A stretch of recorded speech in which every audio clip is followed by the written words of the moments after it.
It's Power Hour LSU.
LSU gets it done on senior day, evening, night, whatever you want to say. I want to start off with this very iconic Kim Mulkey quote. I also want to, before we get to this Kim Mulkey quote, shout out the family of Devonta Lee, the former LSU wide receiver that also played at Louisiana Tech, passed away. Very sad stuff. I always loved Devonta. His high school tape was also a lot of fun. Also, obviously, we are a football first channel. We kind of shift to women's basketball as this season moves on. Will Clapp decided to hang it up in an announcement yesterday. But I want you to hear from Queen Kim, one of the best halftime interviews I think I can remember. Half right now about the rebounding differential. Just what you said. You got to rebound the ball. This is not good basketball. Anybody that's a basketball junkie is looking at this like rec ball. That's what it looks like out here. You take it. That's a hot potato. No, you take it. Defense, help side, non-existent. It's one-on-one basketball by both teams right now. But Tennessee makes you play that way. It's just kind of kamikaze. Take care of the ball. Take care of the ball. Keep them out of the paint. Rebound the ball, and you might win tonight. Okay, I am really trying to take you seriously, but these feathers are really distracting, Coach. Kim. Oh, my God. I kind of didn't like that shot that Holly Rowe took at Kim Mulkey. I'm not sure if it was a shot or not, but what a quote and what a game. LSU, they were huge favorites going into this game. Tennessee, of course, a very talented team, but they're not that great. Only up by one. We end up blowing them out. The truth, though, is this team is starting to play their absolute best basketball. We know Flau'jae was going to be great. Michaela had a few tough games, but she was great again today. But the story to me is Malaysia Fulwiley. What a turnaround. So I don't think people quite understand how rough it was for her during different portions of the season. She had multiple games under 10 points, but the last 3 games have been over 20 points. This one was 18 today, but it's also all the block shots for a point guard, all the steals. And the guy that I want to shout out is Lethal Shooter. He's actually an Instagram superstar. He's a personal trainer. He's actually sponsored by Michael Jordan. The truth is, he came to train some of these LSU players, and in particular, Fulwiley was the first clip that they actually posted, and she is playing the best basketball. So something did work out. But to me, the iconic player of this era, of course, Angel Reese, number 1, but Flau'jae, number 2, playing the full 4 years here at LSU. She walked out there. For those that didn't see this, the Joe Burrow treatment, the faux, that is an absolute thing of beauty. So my question for you in the chat, who is your favorite LSU women's basketball player of all time? Not the best. I think the best, I think there's only 3 names you could really consider for the best. I think that is Angel. I think, of course, Simone and Sylvia. I think those 3 are on a different level. And then in that next tier, you would have someone like Flau'jae, of course. But, you know, Flau'jae's up there. And to me, I do think you can make a strong case that she is the most impactful LSU athlete of the last 5 years, or in many ways since 2019, of course, when Joe Burrow did what he did that year. Because you have to keep in mind that Flau'jae has been here for 4 full seasons, and in particular, after LSU won the Natty, there were 9 million people that watched. Then, of course, she became this hip-hop phenomena, and her story is just so good. And the amount of autographs, photos, shaking hands, kissing babies that she's done since she's been at LSU is nothing short of incredible. So for me, Flau'jae very well is I would say top 10 most iconic athletes of the past decade at LSU. And on top of that, she turned out to be an absolutely phenomenal player. Who could forget the UCLA performance from a few years ago? Just a fantastic player. I'll go through a few things from this Tennessee game, and then we'll get into some more general overseeing topics. You know, the big thing that Ryan Ruocco said at the end of this broadcast is LSU did clinch the double bye for the SEC tournament. That's really big. Women's basketball rosters are not as deep. You don't want to play all those games in a row during the women's basketball tournament. We remember last year where Flau'jae didn't even play. You really want to go into the tournament with the double bye. And we are going in the direction of the single most important thing you must do as a women's basketball program during the regular season, which is be one of the top 16 teams. Now, this is more important in baseball than it is basketball or women's basketball. You have to get that first round series, right? That first round set of games, which of course are played in Baton Rouge. I went to the games last year. It is a great environment. It's very different. The NCAA obviously takes over the arena, but it's still your home crowd. You still have that home court advantage. You don't have to travel. It makes things so much easier. They do tend to, put the teams a little bit more regionally. But for me, it looks as if LSU is going to seal one of those top seeds, being a host team. And on top of that, the NCAA likes LSU being a host team because we actually do go out and support. We got a really good crowd, of course. So, for me, I am of the belief that LSU's women's basketball team is good enough to make a deep run in this NCAA tournament. Now, can they win this NCAA tournament? That's going to be tough. I think UConn is so far and away the favorite, and obviously most would say South Carolina is right in that next tier. But I also think it is truly up in the air. You never know what can happen. You never know what draw you're going to get. And obviously, you can never count out Kim Mulkey and her coaching staff. Something else I really liked about this game and why I wanted to start this stream with the Kim Mulkey quote, Tennessee does play a little bit more of a modern style of basketball, which is we're going to chunk up as much threes as we possibly can. Even though we do have a more perimeter-oriented team than we have had in the past, it's not really our style. I think that's why Kim said what she said during the quote. But Tennessee does play a unique style compared to the other teams in the SEC. Now, I'm no Rebecca Lobo or Audrea Carter, but to me, it did look like that. And that's why you had all these runs. And it was interesting. So in the first quarter, there was a 14-0 run. Then there was a 7-0 run at the end of the second quarter. And what was interesting is that Katie Koval, all right, Malaysia Fulwiley gave her a great dish. She missed a point-blank layup. Tennessee goes down, hits a three, and on the way back, this was a ridiculous layup by Michaela Williams to give us a 1-point lead going into half. Didn't seem like much. LSU 59-2 at home when they are leading at half under Kim Mulkey. They go to 60-2 now. That layup was big. I do believe in end of quarter momentum, and that was big by Michaela Williams.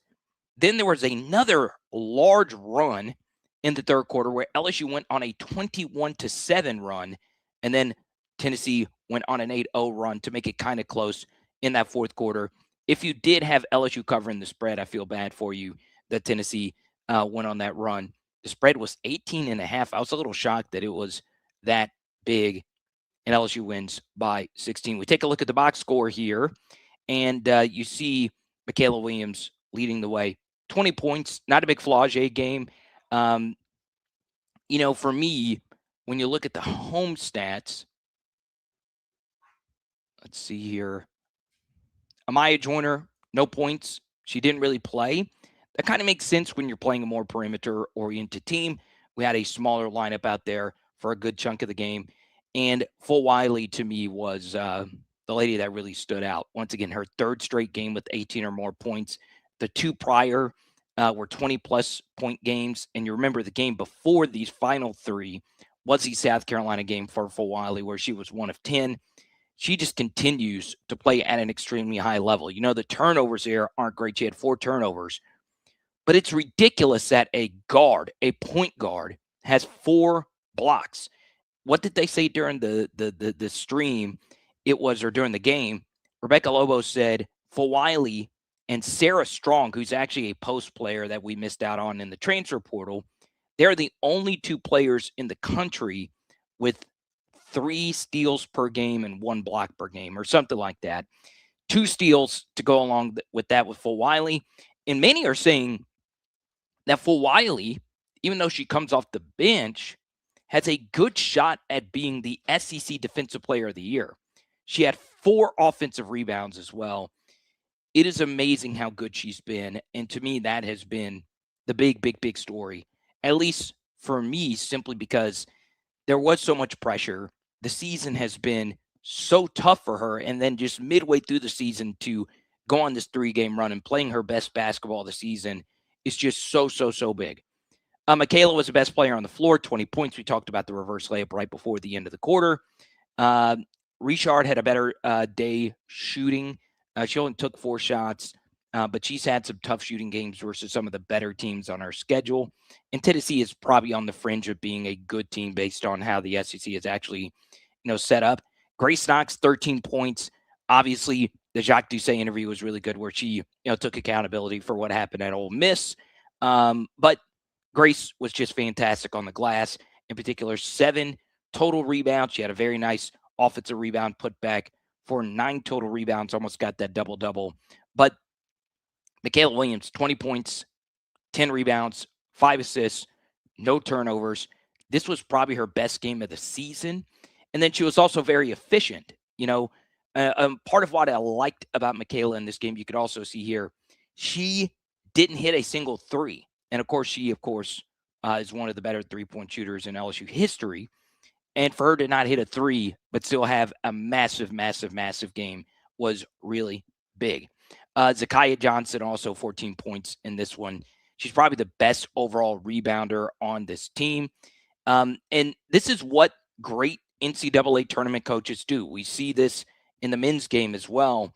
Kim Mulkey reminds me a lot of Tom Izzo. Their teams, they're not always going to be the most talented teams, but they play so damn hard. They're so unfreaking believably gritty, and they rebound well. Tom Izzo's teams have never been the biggest, but oftentimes they are the best rebounding teams.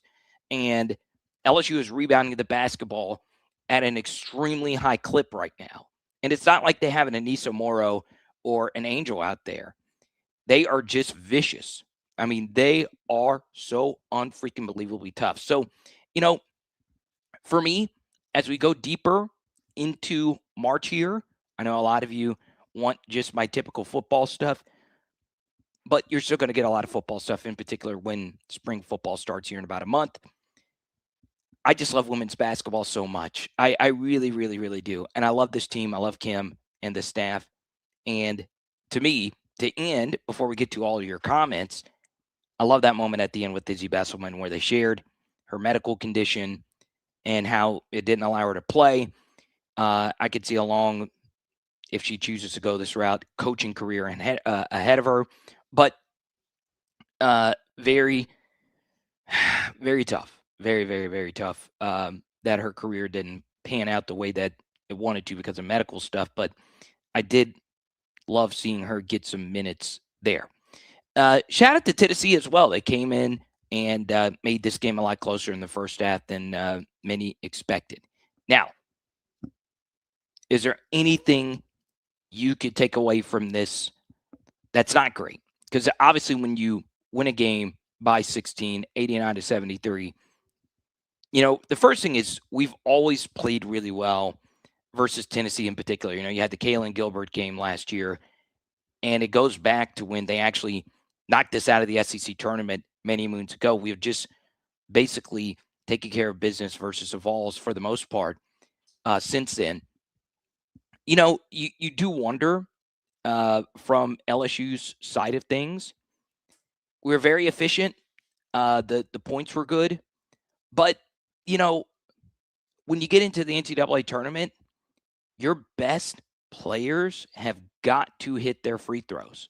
And Flage was 3 for 9, 10 for 23 over the last 3 games. We were 15-23 from the free throw line. So 6 of those 8 misses were Flage. I think she does eventually turn that around. But we have got to be a better free throw shooting team as we move into March, because a lot of these games are decided by free throws. All right. They were 11-29 for 3. That's about where they are normally. You do wonder a little bit about the rotation.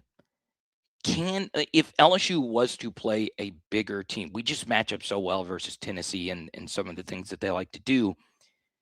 Do we have enough?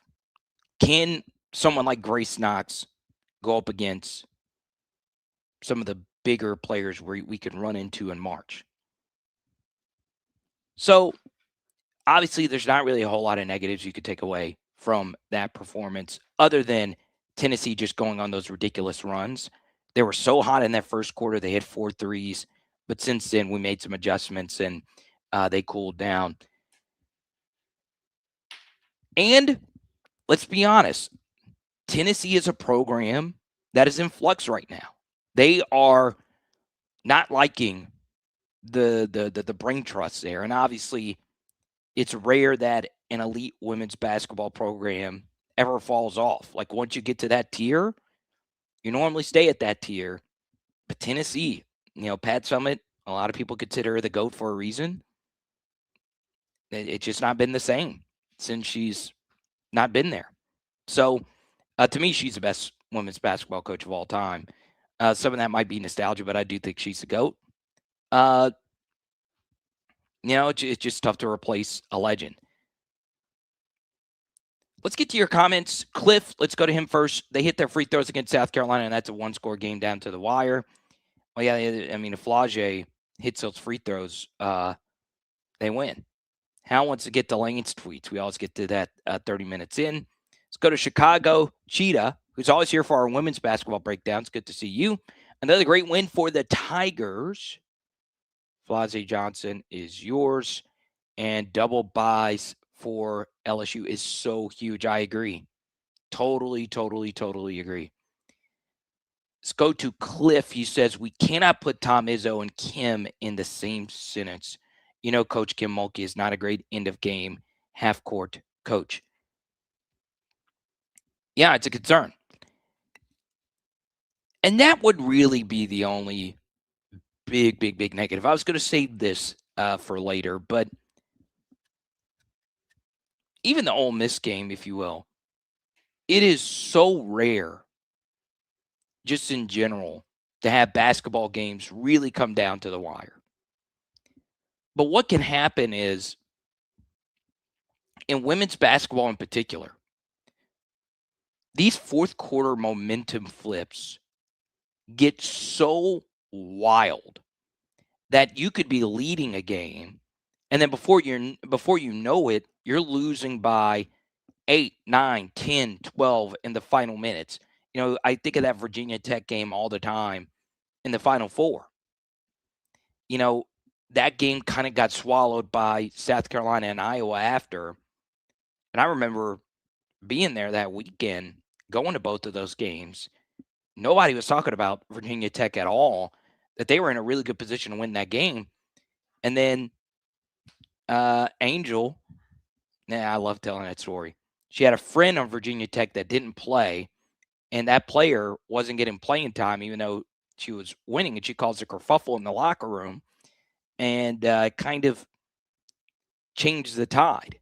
And Angel was so big in that game. But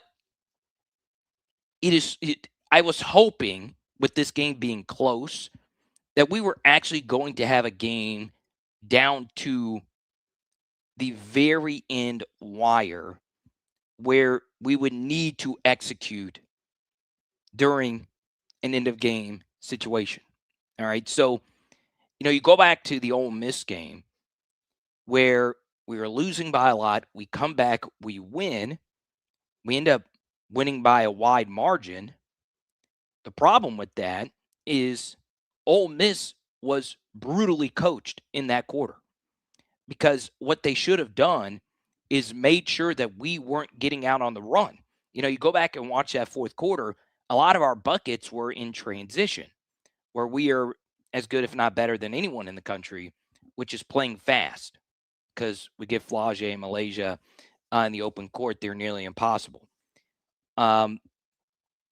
So that was kind of a game where it was close in the fourth quarter, but it kind of wasn't, towards the end. Well, Ole Miss didn't make us have to execute because they didn't hit a single shot in the fourth quarter. Now, in Ole Miss's defense, the great Rick Pitino, St. John's, they didn't score in the final 17 minutes of their game the other night, a field goal. But, it's rare. It's really rare that happens. And then, of course, you had the blowout versus Missouri, and then you have this game. So, yeah, it would have been nice versus Tennessee if this game was a little bit more within reach. I'm glad we blew them out. We should have blown them out. But I want to see some close games before March. I want us to play in a few close games in the SEC tournament. Let's go to Pierce. If Foe could find a way to lead us to a title this year, she would surpass Simone Augustus for your number one. Interesting. I don't know. If she were to win a title, if LSU were to win a title this year with Flau'jae, I think you would start considering her the GOAT, right? I think that would be kind of hard. I think most of us would say, hey, Simone Augustus is still the better overall player. But at the same time, two natties is tough to top. To be a big contributor as a freshman and then to be the alpha of the team as a senior with two natties and all the extra pressure that Flau'jae was under, being the star of the team, basically. That's tough. And it's hard to deny that. But yeah, I mean, Flau'jae is definitely up there. It's going to be tough to top Anissa Morrow, though, especially after the UCLA game where she got her face smashed in and she went back into the game a minute later. That was some true gladiator-ish right there. All right. Before we get to the Lane Tweet segment and our first break, thanks to our friends at LaBoard, I do want to talk about Devont Lee really quickly. Very sad story. And yeah, he had some health stuff, and I don't know all the details here, but it's sad. It's obviously really, really, really sad. And he played a decent amount at LSU, just never really all came together for him. But I personally care a whole heck of a lot about everybody that wears the purple and gold for LSU. That's why I try, I get hot takey and be, critical of players, but I always like to back it up with film and analysis. I'm not just going to do it for clicks, but, I always try to remember and always do remember that, these players are humans too. And, Devonta always did the right things. And, you should cherish every moment that you have. Really, really, really sad story. It hit a lot of people I know really tough in the heart. And, I get sad just even thinking about it. like earlier this week when we had Chris on. Yeah, it didn't work out for Chris, but I want to do whatever I can to help promote these players as they to their next step in their careers.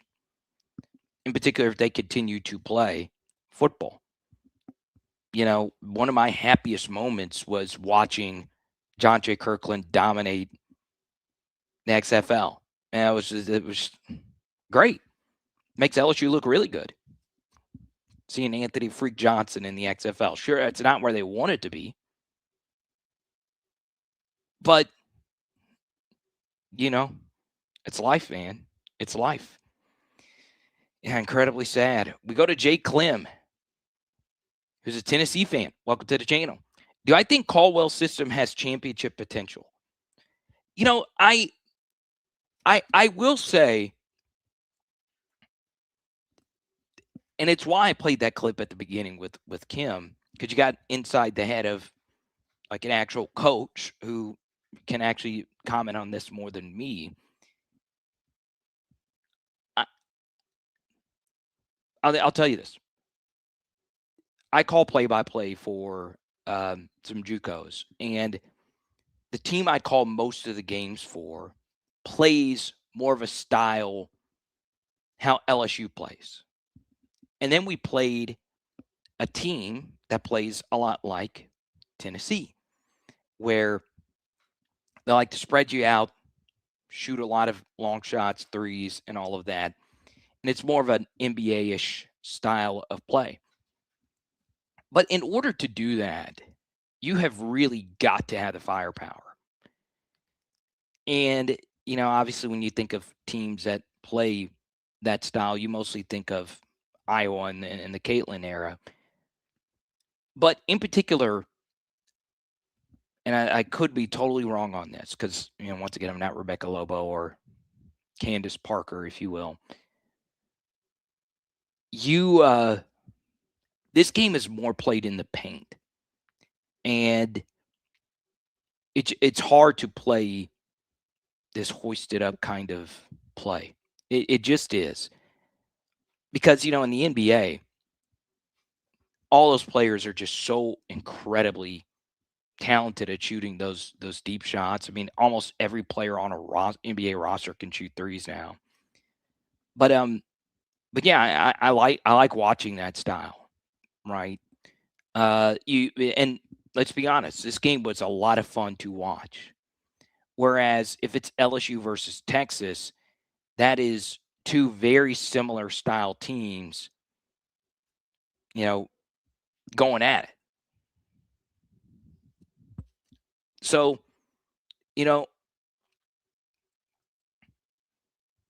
yeah, no. Okay, good to see you, Jay. Everybody, welcome Jay Clem to the channel. I'm glad you're curious about this, but like I once again, if football scheme, I could answer most everything. Obviously, being a film study guy, but as far as like the X's and O's of basketball, I'm not that guy. But yeah, I think about like how different the schemes are from women's to men's. And I know it's a different, you know, style of athlete, if you will, but it's the same sport played on the same court. I also want to, before we get into some more current LSU football stuff, we'll get to Lane's tweets here in just a moment. I want to tip my hat to Will Clapp. So, and I also say this when, you know, I met Will before he ever took a snap. I actually met him at Mardi Gras many moons ago when he was a high school student. Love me some Will Clapp. Do you know how few two-time first team all SEC players are out there? Two-time first team all SEC players. Do you know how hard that is to get that twice in a row? Will Clapp did that after redshirting. And then Will Clapp went on to have a way longer NFL career than anyone expected. We're talking about a Brother Martin graduate who, by the way, got to play for the Saints multiple times. Not really a shock to me that he had the NFL career because of his versatility. But tip of the hat to him, man. I'll tell you this. Sure, it's great to see Patrick Peterson do what he did, right? But once I met Patrick Peterson, and we're not close, but we're friends, there was not a small sliver of doubt in my mind that he was going to be an all-time Pro Football Hall of Famer. I've never been around somebody quite like that.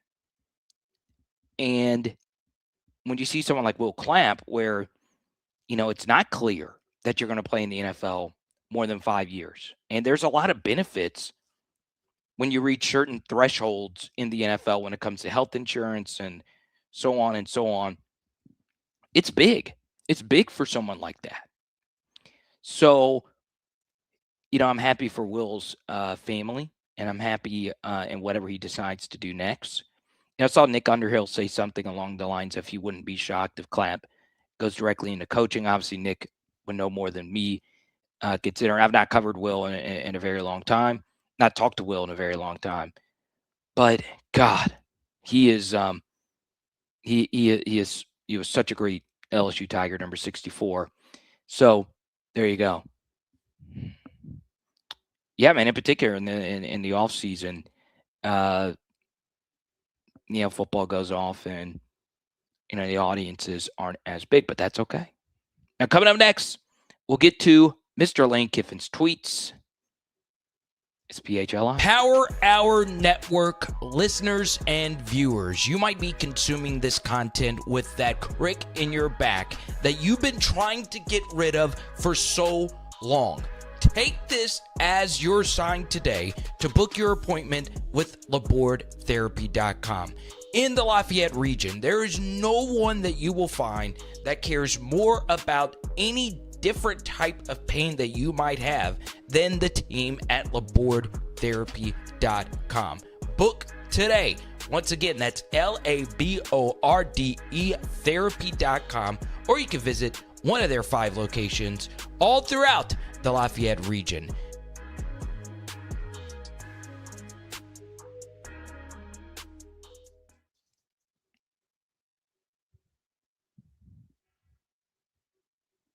Big foe. We start off with Lane Kiffin's first tweet here. Flage is the lone remaining LSU starter from the program's 2023 National Championship team, the first and only national title school in history. Lane retweeted this. Look at Big Foe throughout the years. We keep it going. And we get into some more current LSU stuff. AT&T invests $45 million in Tiger Stadium connectivity upgrade. All right. So this is more of a, if you actually go to the games kind of thing. How many of you actually go to LSU football games? The answer is probably not as many as one would think. I know Cliff goes, so on and so on. But connectivity is not great. I do want it to be known that it is crazy that I still see LSU fans go to games without personal phone chargers. It doesn't make any sense. Your battery is going to drain regardless. Your phone has to work harder. You're taking more photos, snaps, instas, all that stuff. You should always keep not one, but 2 personal phone charger, juicer banks with you at all times. I'm going to keep making that PSA out there. Make sure it's one that actually works with your phone. But AT&T invests $45 million in Tiger Stadium upgrade. Now, does that mean most of you are going to switch over to AT&T? I don't know. I do not know.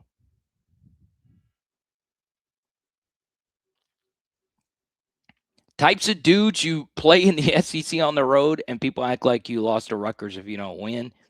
This was the star. If you're listening via iTunes, Spotify, give it a 5-star review. Caleb Banks,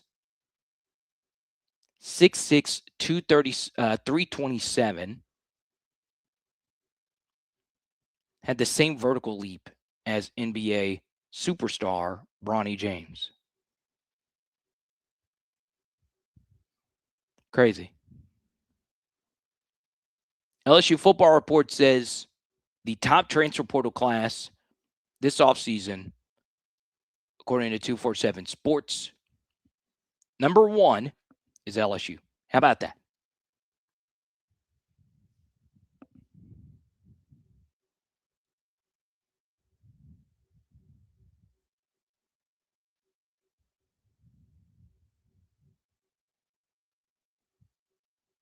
We keep it going. Thanks for the Venmo, Mark.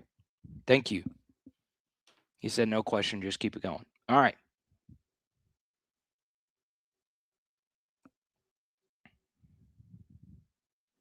"19-year-old Connor Griffin making MLB headlines." Griffin was committed to LSU. So Connor Griffin, it would have been nice to have him play for the Tigers, but that's not here nor there. But the point of this was to point out that all these other players are really good for LSU. All right. Not Cam and Eddie, obviously, even though Ken, his dad was, or I think it was his uncle. Either way, Ken Caminiti was one of my favorite MLB players growing up. Either way, Derek Curiel, William Schmidt, shout out Catholic Eye, and Cade Aaron Beatty, obviously Cade, hitting dingers this year for the Tigers. Lil Wayne certifies Lane Kiffin as an official baller. Also, Boosie, who used one of my tweets for a Lane Kiffin interaction, which was, the peak of my existence as a human being. Boosie tweeted or Instagrammed something about Lane. I would pull up Boosie's Instagram, but, I like having a YouTube channel. 2027 elite wide receiver Nick Lanier is down to 5 schools. 6 foot 175 out of Miami, Florida State, Texas A&M, Miami, LSU, and Syracuse. Do I truly believe 5-star wide receiver Nick Lanier could choose Syracuse? I don't know. I do not know. Thought this was nice from Lane Kiffin. David Pollock says these college football offensive coordinators are about to take their programs to the moon. Charlie Weiss, Lane Kiffin, Buster Faulkner, Stein Sloan for Kentucky. Chip Kelly at Northwestern, and Bobby Petrino at North Carolina. And Lane Kiffin says no need to slash. It's all Charlie Weiss. Lane does a really good job of putting others first on social media. And yeah, this is basically what has been relayed to me. Charlie calls the plays. Now, is Lane involved? Yeah, he's involved. But this is honestly the best way to do it. If I were to choose between having my head coach be a play caller or have him not be a play caller, but have someone who understands the system actually call the shots, I would prefer that compared to the former. And this is a big thing that's plaguing other programs, is that Steve Sarkisian calls the plays for Texas, and there are Texas fans that don't want Steve to do that anymore. And I tend to think Sark should call the plays because he is so unfreaking believably good at it. The problem with that, though, is I think play calling as a head coach is a lot easier in the NFL, where almost everything is strictly football at the NFL level. Whereas the collegiate game, there's a lot more to coaching when it comes to things of political and recruiting nature, whereas you're doing 1,000 different media hits and you're doing 1,000 different recruiting calls. And there is just so much more pressure. I feel on a college head coach and an NFL head coach. I truly do believe that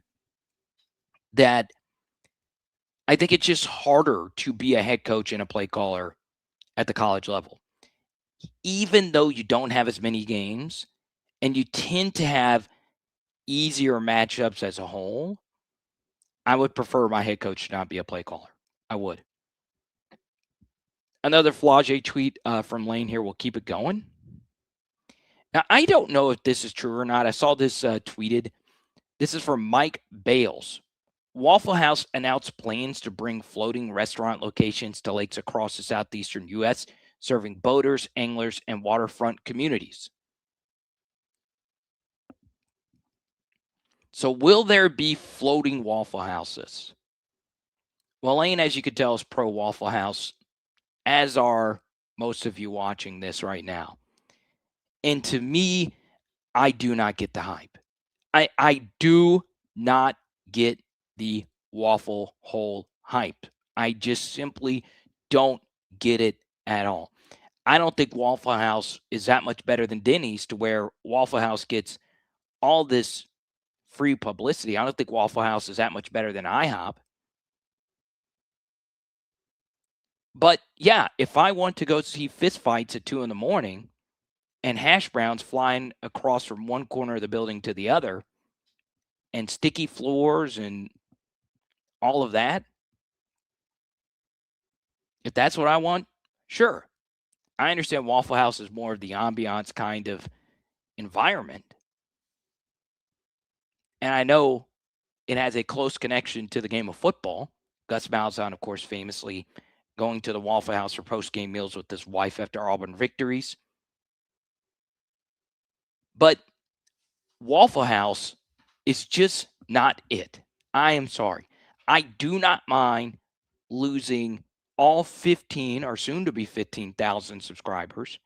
I don't mind losing all of my good SEC will. This is probably more controversial to say this and potentially make this my hotter take than the 9-game conference schedule. But I don't like it's not that I don't mind that you guys like Waffle House. It has more to do with how much buzz Waffle House generates. It just doesn't make a whole lot of sense to me.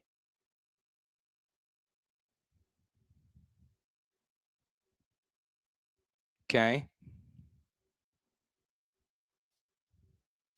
Preston Guy, hey guys, did you know talking about the head coach of the football team I'm paid to cover is obsessive behavior? And Cheryl confused you with Ben Garrett, who is still talking about Kiffin, and Lane laughed about that. Ben Garrett, of course, is the reporter who called Lane a hoe.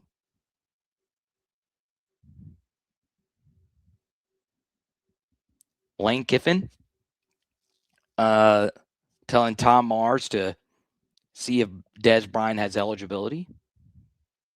And this is what Hal wanted to get to. And before we get to this, I've got to defend my hot take.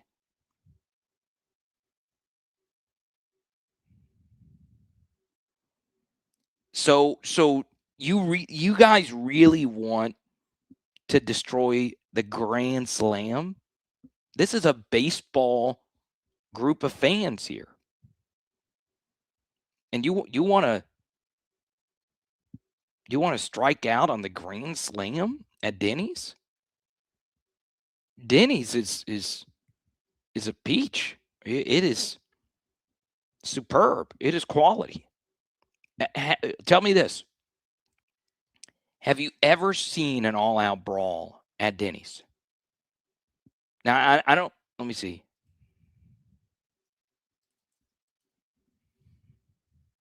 Yeah, Denny's is 24 hours as well. I was confirming. I've never seen brawl videos of Denny's. They're doing something right. I understand people love to gas up the fights that go on at Denny's all the time. I understand that. I wholeheartedly get that. But I prefer to watch that on my mobile device instead of in person. Why would I want porcelain shrapnel going through my nostrils? I mean, the Waffle House violence has actually gone up. I mean, we see chairs, plates, hot coffee. And you got to remember, that is close quarter combat. I mean, imagine being in the octagon with Dustin Poirier, Anderson Silva, GSP, all at once. That is what a Waffle House fight is like, but there's no referees. Just fist and wigs. That's all it is. If I'm at a Denny's, I know I'm going to be safe.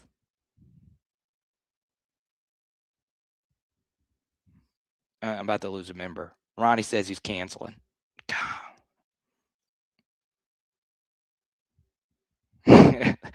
Ronnie, I got to give Ronnie credit. Every Waffle House waitress is single with 4 kids. You got to support. I think Denny's waiters and waitresses struggle too.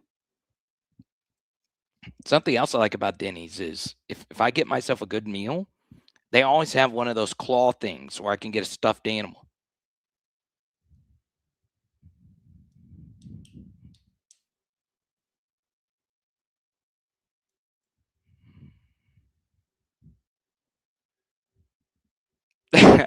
Fear says all-star combo, cheesy eggs, cheesy grits, extra sausage, OJ, and apply juice. Oh, and apple juice. And a chocolate chip waffle? What kind of human being? I've seen you in person before, but after eating that, you probably look like Caleb Banks or Tyler Shelvin. You're probably like pushing 340. And those individuals are extremely athletic individuals. I wish I could look as good as those 2 guys. Pause. But you get the point. Are you a 3-tech? Jordan says being a Denny's guy over Waffle House is being a Friends guy over Seinfeld.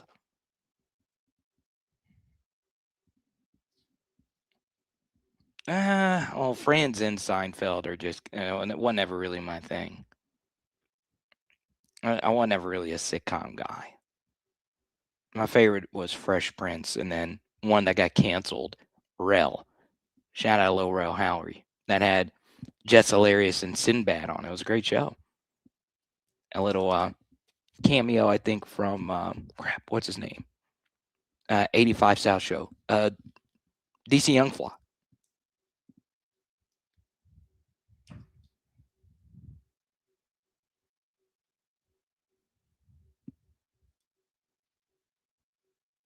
Oh, of course, Chance. My viewership went up for the Waffle House debate. Okay.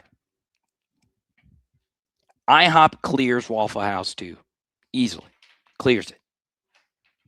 So you're telling me there's 2 different 24-hour breakfast joints over Waffle House.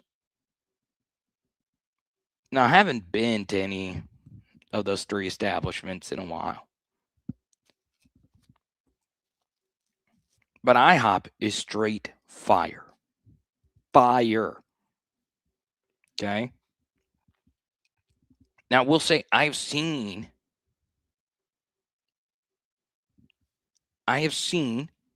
tomfoolery in an IHOP before. Like some downright all-out tomfoolery.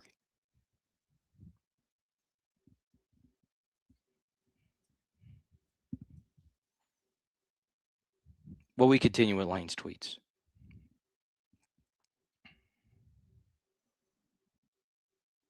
If you super chat, we'll get back into the Waffle House stuff. Let's go to Tingle. 2 basketball wins in Oxford in less than a week. Not bad. LSU men's basketball gets the double overtime W. I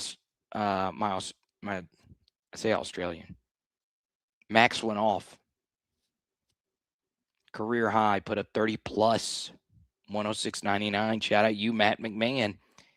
I do think it's interesting that one of the LSU board members put out a statement on IG yesterday. I saw Moscona tweet this out in favor of Matt McMahon coming back next year. Interesting. Okay.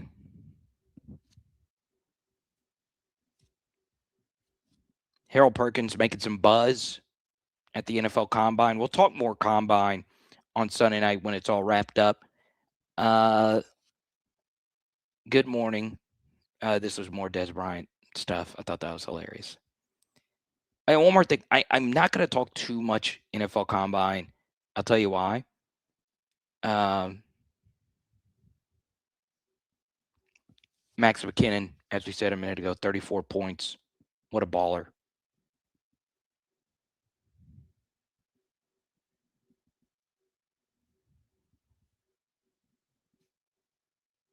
Landry was right years ago. Lane Kiffin tweeting this out.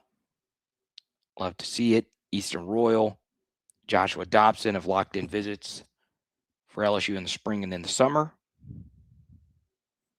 And there you go. That is what Lane tweeted today. Perk said he was only doing pro day. All right. So Julie asked this question in the Discord. Once again, join our PHL Patreon membership, all that stuff. You get the Jackson Harris breakdown. You get an extra breakdown every Monday as a YouTube member, as a patron. Patreon gets you the Discord access and a few extra breakdowns. Links are all down below. All right. So a few things about the Combine that I found to be interesting.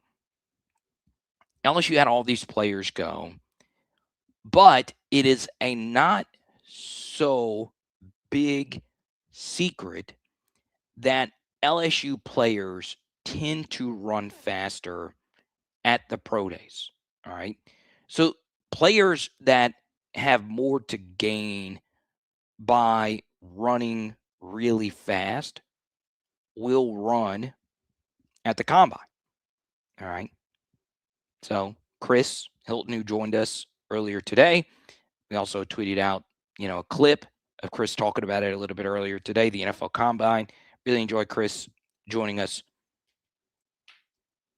Pyburn decided to not run. He's still coming back from an injury. You're probably going to run faster at your pro days than you are at the Combine. But the good thing about running a fast time at the Combine is that it does hold a little bit more weight in the eyes of the evaluators because everybody is there at the same time. It's a neutral playing field. It's a neutral surface. And you're doing it under all this extra pressure. You're getting every one of those Combine runs are streamed. And it's just more pressure. When you talk to people who have actually competed in these events, it's different. And then obviously at LSU, everybody that's on the field, they're evaluating you. There's not as big of a contingent of like real power players, but all your friends, your fellow players, your trainers, and you're back in your friendly confines on the turf that you're so used to running from 5 a.m. to 5 p.m. almost every day. It's just a more friendly environment. And we have seen players from LSU put up ridiculous pro day scores. And I think of someone like Jarek Bernard-Converse, who didn't get the invite to the NFL Combine. He does testing for LSU Pro Day in the friendly confines of the practice facility, and you saw what that dude did. He had some ridiculous testing. Okay. So,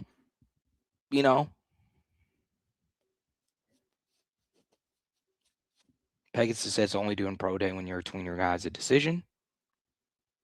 So yeah, I don't know. I don't know.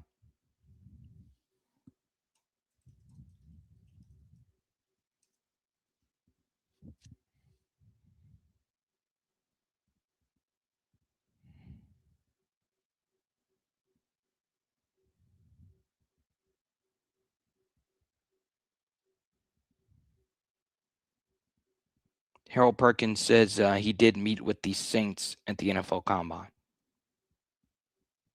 Okay. The Dallas Cowboys have a formal dinner scheduled with Harold Perkins on March 22nd in Baton Rouge, the night before LSU's Pro Day.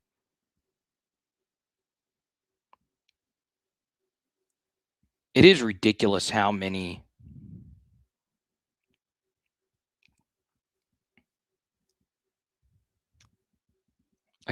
days from now until the actual LSU Pro Day actually is. It's something else to say. You have that much more time to train. Okay. Something else I thought was interesting. LSU's been doing this for a few years now. I wanted to shout them out. The mental health. Clyde Edwards-Helaire and Ryan Clark back to talk about mental health. Obviously, it's something that Clyde has battled. Definitely cool to see that. Okay. And look at all the players.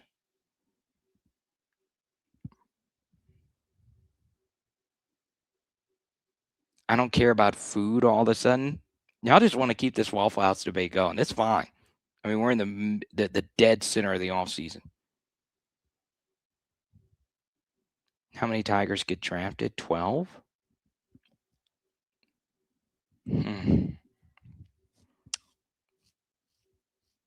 Let's go through a list. Well, they'll have 0 offensive linemen drafted. Garrett will get drafted. All right, so that's 1.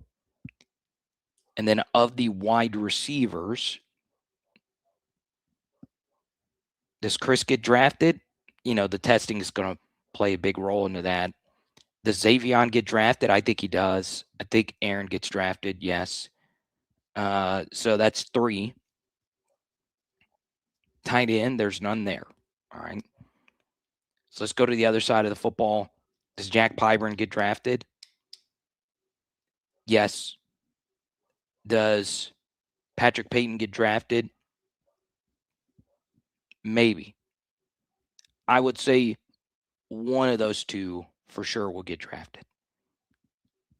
All right, so let's be conservative. Let's just be aggressive here and say both of them. So that's 5. And then Harold Perkins will get drafted. Yes. 6. And then we get to Mansour Delane, 7. AJ Halsey, 8. So I would put, I know 13 were invited to the Combine. Barryon Brown, that's one I skipped over, 9. And then Bauer Sharp, 10.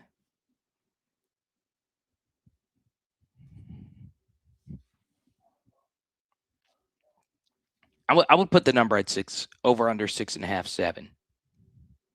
It's about where I'd be. Okay. But, the story is going to be Garrett Nussmeier. I'm not going to tweet out the clip, but Mansour Delane had a really good clip about LSU and continuing the tradition. And part of what the NFL Combine has become is that it has become a little bit more networky. Because we just have so much more data to test players on now. And there's so many backroom trades that happen because this is a one time where all the GMs and everybody are together in one place before the draft. I do not think Jamari Butler is going to get drafted. No. Bauer Sharp not going number 1 overall. I I do think the Monster Delane pick is big. I do believe first-round picks are just so much more valuable for your brand just because the draft ratings are just crazy. And, whatever we paid Delane, he tripled that. Being a Thorpe finalist, he probably should have won. Then you get to hear, and I'm fine with who winning of Ohio State, because I could see the Saints drafting him at number 8, so I don't want to say anything bad about Caleb Downs. I do think, though, the Delane pickup was just so big, and the fact that he is a bona fide first rounder is so big. It really, really, really is. But the story's Garrett Nussmeier. It is what it is. I think when everything kind of settles, it'll be Mendoza 1, and then a QB needy team will hop in at the last part of the first round to take Mendoza or to take Ty Simpson, and then you get to Garrett. I'm always going to be a Garrett defender. There's the athleticism concerns, there's the injury concerns, the interception concerns. But damn, when he's on, he's on. And his understanding of the game is just really, really, really good. There are a lot of red flags, and I've done a Garrett NFL breakdown on my NFL channel. And I was a lot more harsh looking at it through an NFL lens. And this was before this past season. And I was like, yeah, I would view him as a late day 2, early day 3 pick. So I said he should have come back. And he's still there. Now, some of the reasons why he's still there is because of the QB class not being that strong. But it's hard for me to get to a point where Garrett is no less than one of the first two QBs taken after Mendoza and after Simpson. I know there's Drew Allard there. I think Garrett's a better player than Drew Allard, even though the measurables for Drew is going to be better. Same thing with Cade, because you do get some mobility with him and a lot of snaps and a mostly clean bill of health. But, I still think, looking at this as objectively as I possibly can, I still think Garrett's going to be the third quarterback.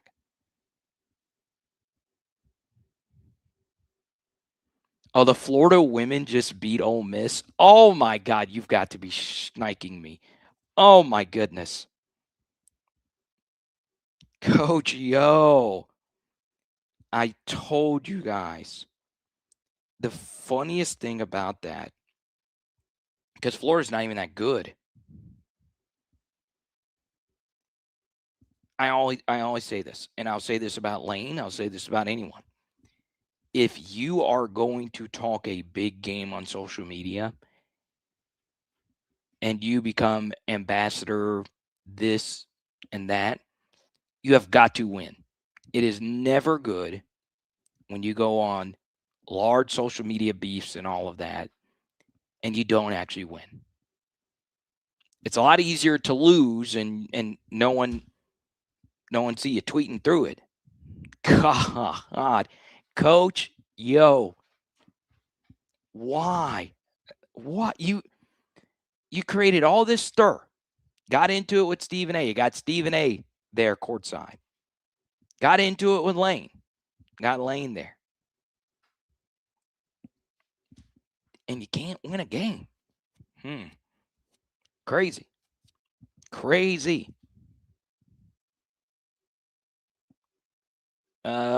Guillory? Oh, no, I don't think so.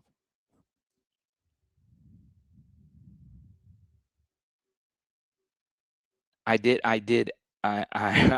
endorse her, and now I don't want anything to do with it. Let's go to Sibley. Are there too many teams in the NFL? No, I think the NFL has the right amount of teams. You get into, well, there's not enough good quarterbacks in the NFL. And to that, I say you're probably right. The problem with that, though, is you take a look at the last 2 Super Bowl champions. Both of them won these Super Bowls by quarterbacks that we wouldn't have considered top 10 going into the season. All right, so Jalen going into the season before a Super Bowl, I don't think anyone would have had him top 10. He fringe top 10, sure. And then nobody had Sam Darnold top 10 going into the season.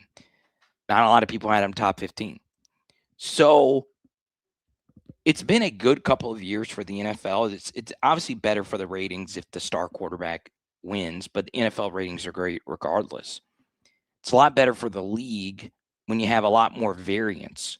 And look, the Seahawks won a Super Bowl with not only a young coach, but a defensive-minded coach. And they won it with Sam freaking Darnold. League is doing well. League is doing really well. But to Sibley's point, is there a concern of not having enough good quarterbacks and offensive linemen? Yeah, there's a concern. McGill for Florida is good. Shaq's daughter also on Florida.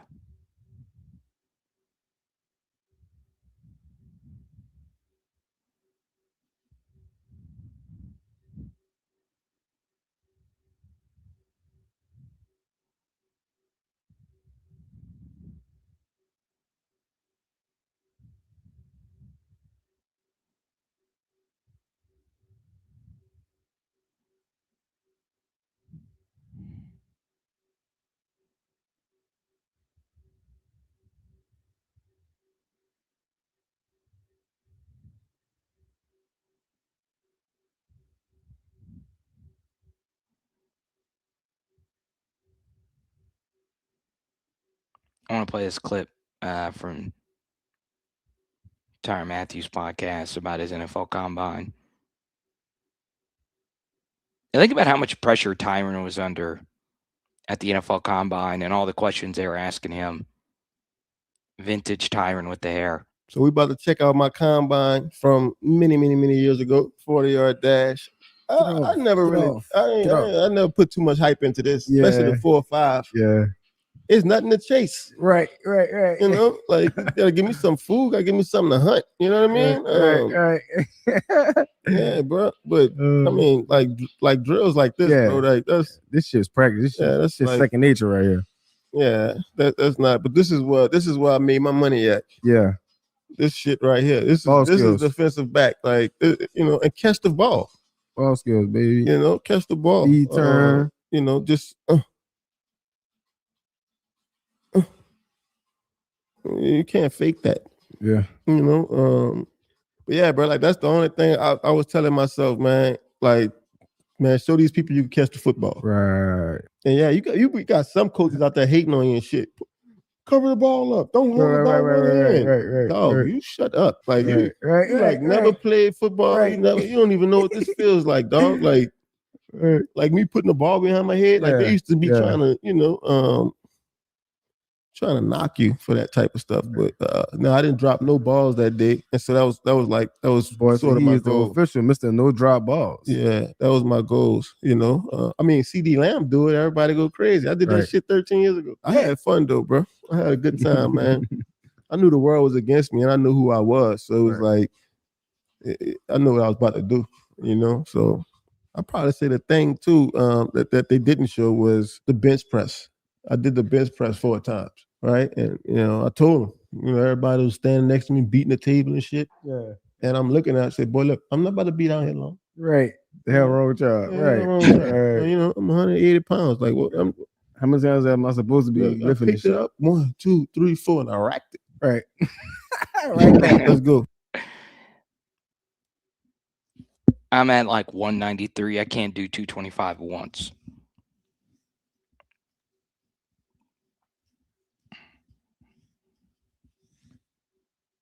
Pegasus, we're not talking about my Pels, even though some good stuff's happening. Not going to get into Pels chat, though. All right, here's what we're going to do. Next 5 to 10, we're going to answer as many as we possibly can. If you super chat, we'll keep it moving. I am, I don't know. I want to, I feel like I need to hit another level. And we've been doing this for a while now. What would you guys like to see? This is about, where our chat numbers are during this part of the season. But Patreon's doing well, holding steady, memberships, all that stuff. About to hit 15,000 subscribers. And, I'm starting new projects, Recruit Wheel. Make sure you check that out on short form. Please subscribe on TikTok, YouTube, and Instagram. It's Recruit Wheel. That's all you got to type in. It'll pop up. I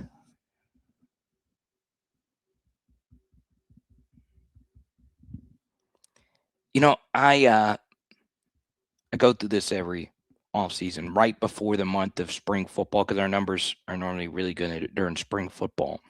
But I'm like, what else can I be doing that truly makes a difference in the world? Do you ever really think about that?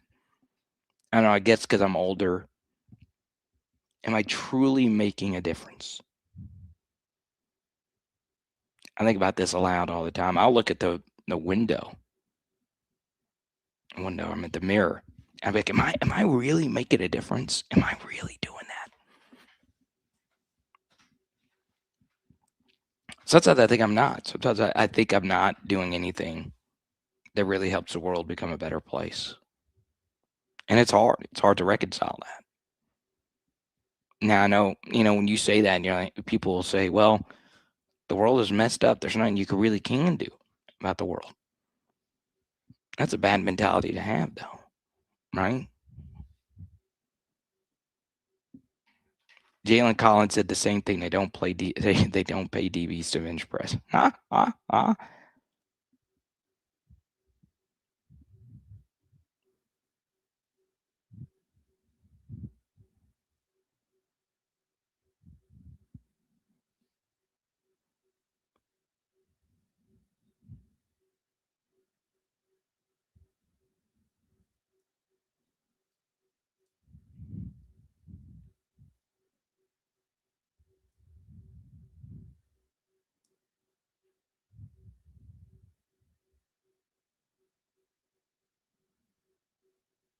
Flage was signing autographs.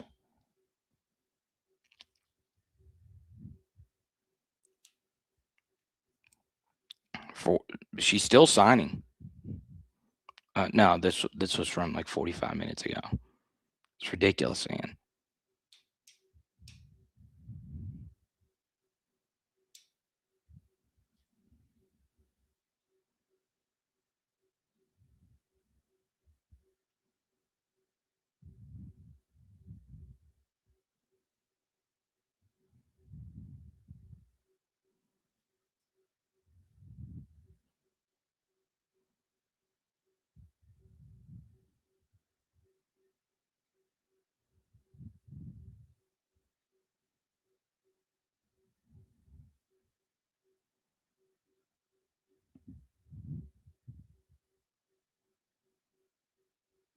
Yeah, entertaining is a value. Yeah, Chance, that's where you and I share. Morrow is probably my number one. Because the weird thing about being a great player, and Morrow kind of is like a Jamal Adams, if you will, that she's like this all-time talent. Was productive day one, durable, always there. But she was sandwiched between two championship eras, and she wasn't the biggest star on her own team ever in terms of like actual star power. But it is strange, because you look at that first year of the Morrow era where it was HVL, Reese, and it's tough. It's tough. But yeah, Morrow's probably my number one. In truth, it's probably Simone Augustus. I don't know. I go back and forth between those two.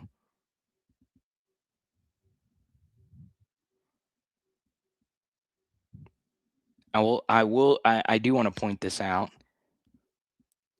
And to this day, this is still the most viral tweet I've ever had.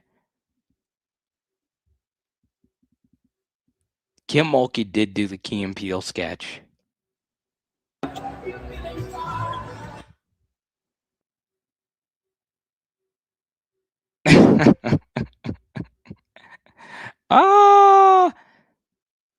Now, I don't know if she had if she knows this coach or not.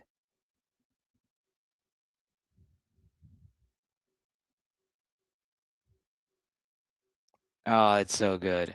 It's so good. Oh, my God. I'd love to do play-by-play. Even if it's for one LSU game. I don't care.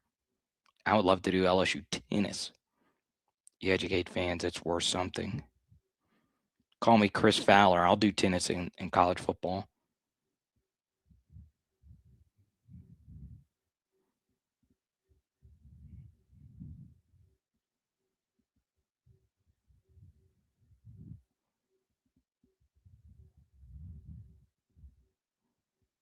Warren Sapp out at Colorado.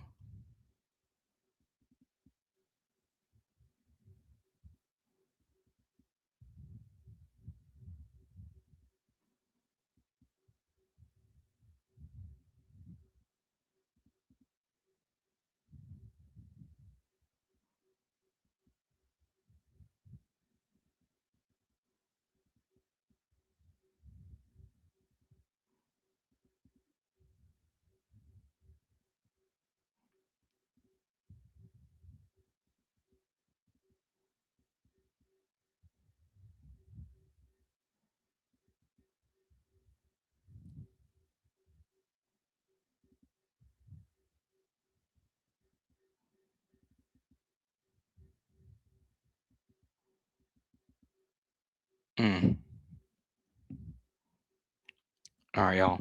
That'll do it for me. Shout out LSU women's basketball getting the dub. And yeah, let me pull this up. There we go. I already had it pulled up. So they'll play one final game Sunday at 3 p.m. on the road in Stark, Vegas. And then they'll have the SEC tournament the following week. They'll get the double bye, so they'll play later in the week. And then we get into seeding. So kind of crazy. February has flown by. And Marshall Faulk's always got an open invite. Always. Go Jags. It is Power Hour LSU. Boom. Tonight we are doing